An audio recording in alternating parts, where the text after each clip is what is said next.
tense countdown is underway as a Gaza ceasefire takes effect, with the release of hostages and prisoners hanging in the balance. This is a critical moment in the ongoing conflict, and the world is watching with bated breath. The ceasefire and hostage release deal, a complex puzzle. The Israeli Ministry of Justice has released a list of 250 Palestinian prisoners who are set to be freed as part of the U.S.-brokered peace agreement. However, there's a catch. These prisoners will only gain their freedom after a 72-hour period, during which all remaining Israeli hostages, both living and deceased, must be released by Hamas. This 72-hour window ends on Monday afternoon, local time in Israel. An Israeli official has confirmed to CBS News that Hamas will release all hostages by noon on Monday, which translates to 5 a.m. Eastern Time. But here's where it gets controversial. Some sources suggest that Hamas may have agreed to this release only when faced with a military threat, raising questions about the stability of the deal, border reopening, and international efforts. In a statement, the Italian Defense Ministry has announced that the Rafah Crossing, which connects southern Gaza with Egypt, will reopen on Tuesday.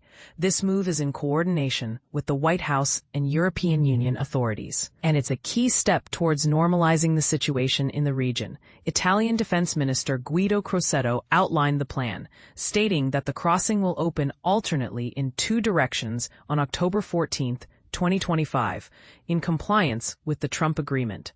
Operations for the release of hostages and prisoners are set to begin on Sunday, with the EU Border Assistance Mission at Rafah monitoring the border's reopening.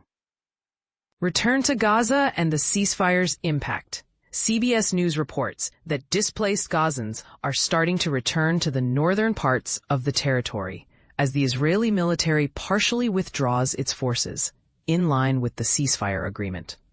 This partial withdrawal is a significant development as it paves the way for a potential demilitarization of Gaza, as promised by Israeli Prime Minister Benjamin Netanyahu. Eyewitnesses paint a grim picture, describing full-scale destruction in Gaza City, where Israeli forces had been conducting ground operations right up until the ceasefire took effect on Friday morning. Extensive damage is visible across Gaza City and the Al-Shati refugee camp, a stark reminder of the conflict's toll. Humanitarian efforts and the role of international organizations.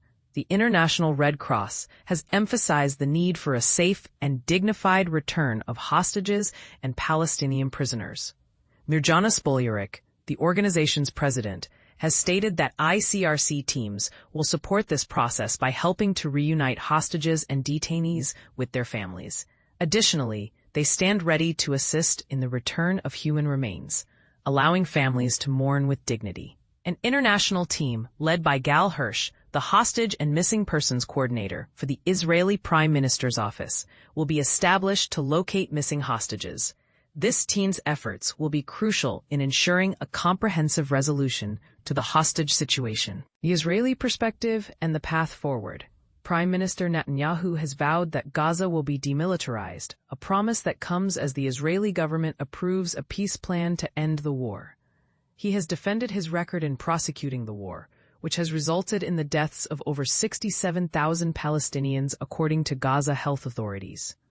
Netanyahu emphasizes that Hamas only agreed to release all hostages when faced with military pressure, and that this pressure will remain until the complete disarmament of Hamas is achieved.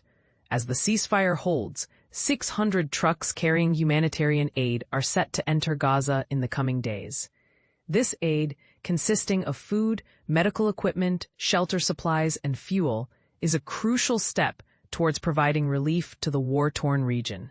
The Rafah Crossing will allow residents to leave Gaza, but only after security approval by Israel and under the supervision of a European Union delegation. The final hours before ceasefire. In the hours leading up to the ceasefire, large plumes of smoke and explosions were reported in Gaza.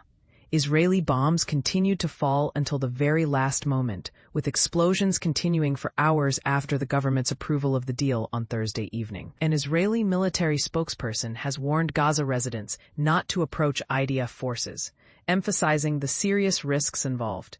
This warning underscores the fragile nature of the ceasefire and the potential for further conflict. As the countdown continues, the world awaits the release of hostages and prisoners, hoping for a peaceful resolution to this complex and emotional situation. The coming days will be crucial in determining the success of the peace deal and the future of the region.